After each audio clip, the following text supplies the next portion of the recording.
بچه میخوام بهتون بافت هلندی رو یاد بدم. یه دسته مو برمیداریم، به 3 قسمت مساوی تقسیم میکنیم این شکلی. حالا دسته اولی از سمت راست میاد وسط 2 تا دستمون، دسته اولی از سمت چپم باید بیاد وسط این 2 تا دسته. نوبت به نوبت این کار رو انجام میدیم.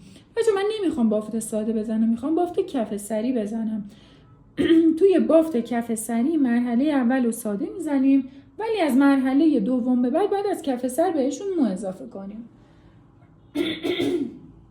ببینید دسته اولی از سمت راست وقتی میاد وسط، از کف سرم بهش مو اضافه میکنیم این شکلی. قشنگ دست بکشین که تمیز بشه کارتون. دوباره دسته سمت چپ که میاد وسط این 2 تا دسته، از کف سرم بهش مو اضافه میکنیم. میبینید دستامو میکشم که محکم بشه. اگه بخوای شل بشه زیاد دستاتون رو نکشید. دوباره دسته سمت راست که میاد وسط، از کف سرم بهش مو اضافه میکنیم. دوباره دسته سمت چپ، از کف سر بهش مو اضافه میکنیم. دوباره دسته سمت راست. حالا میخوام بهتون چند تا نکته بگم. یکی این که وقتی که میخواید مو اضافه کنید، نمیاد فقط تا نصفه بیاید، باید تا آخر بیاین، دقیقاً تا پشت بافتتون این شکلی. جوری دست بکشین مرتب بشه. و نکته دیگه که اینجا باید بدونین اینه که سعی کنید انگشتاتون کف سر رو حس کنه. وقتی کف سر رو حس میکنه یعنی دستاتون رو چسبونین به کف سر و این باعث محکم شدن بافتتون میشه. قشنگ دست میکشم. ببینید انگشتم هم از بالا میگیرم که بتونم اینجوری که میگیرم بافتم سفت‌تر بشه. اینجوری دسته ها رو بکشین. اینجوری دسته ها رو قشنگ بکشید که بافتتون محکم بشه. من تا آخر مو برمیدارم. دوباره دست میکشم مرتب میکنم. اگر که میخواین بافتتون رو این قسمت رو شل کنید، بعد از همین الان 2 ردیف میرین جلو این کار رو انجام بدید. وگرنه وقتی که میرین جلو سفت میشه دیگه نمیتونین شل کنین بافتتون رو. این شکلی.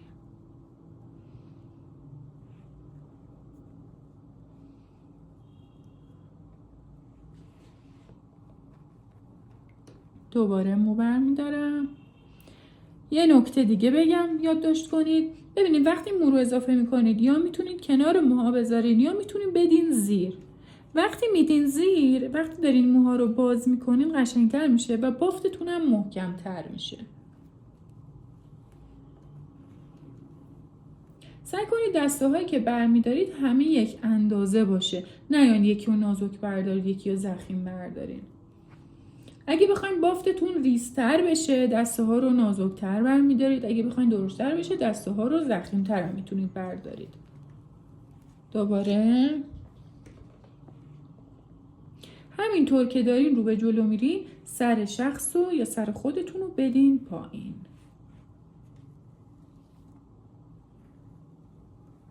دوباره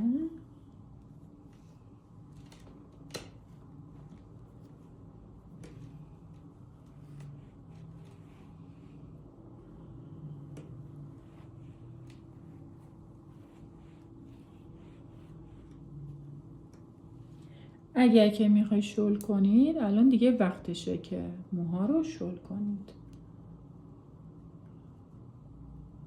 خیلی آروم انجام بدید که یهو بافتتون وا نره. این شکلی.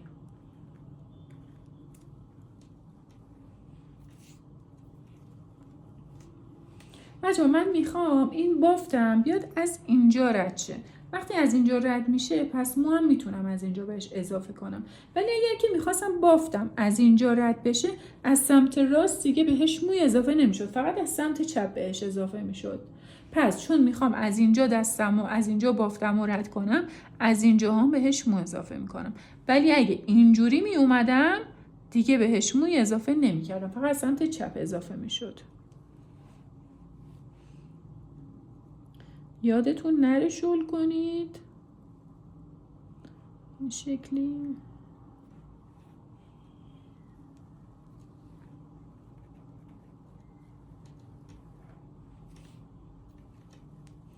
سرش رو بدین پایین، چون وقتی میرسین به گودی گردن بافتتون معمولا شل میشه اگر که دستتون رو به کف سر نچسبونید. به خاطر اینکه بافتاتون همیشه مرتب باشه و اینجا شل نشه، دستتون رو باید بچسبونید به کف سر و اگر که سرش صاف باشه نمیتونید راحت این کار رو انجام بدید. سر رو خم میکنید و دستتون میچسبونید به کف سر.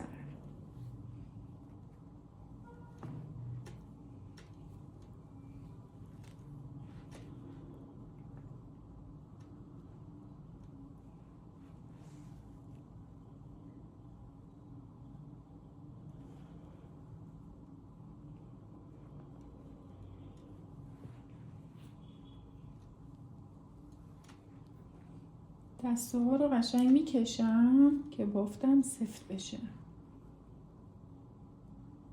چقدر داره خوشگل میشه.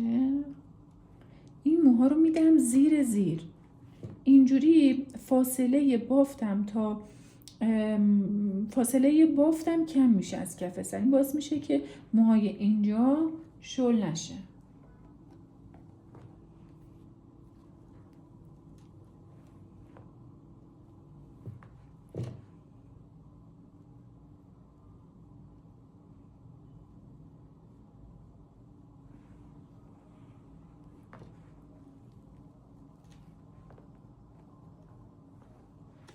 ببینید چون به خاطر مدل سر مشتری امکان داره کلا بافت یه چیز قرینه است، یعنی از سمت راست مو اضافه میکنید، از سمت چپ هم باید اضافه کنید.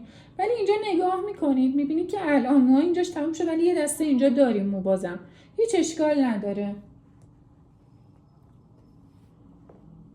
دوباره مو اضافه کردم و این مرحله رو تا آخر میریم.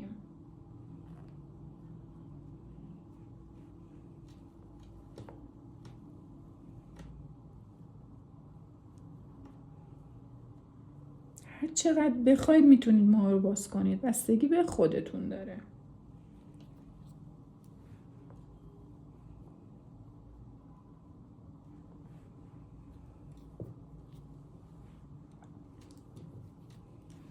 خب یه سری نکات بهتون گفتم، حتما یادداشت کنید، حتما تمرین کنید. بازم سوالی داشتید از من بپرسید. تا آخر بافتتون باید شبیه هم باشه. بچه گاهی اوقات لازم میم که الان مثلا بافت قرینه یه باید از سمت راست و چپ اضافه کنید، ولی گاهی اوقات واقعا لازم نیست این کار انجام بدید. طبق مدلتون باید مو اضافه کنید. یه موقعی اصلا لازم نیست از راست مو اضافه کنید، فقط از چپ اضافه میکنید یا اصلا برعکس. کاملا سلیقه‌ایه.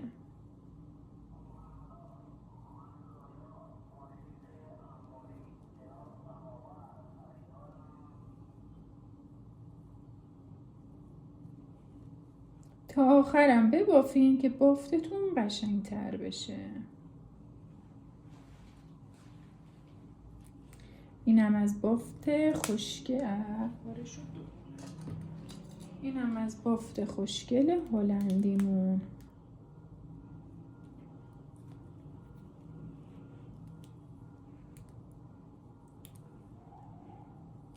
خب ببینید اینجا خوشگل شد.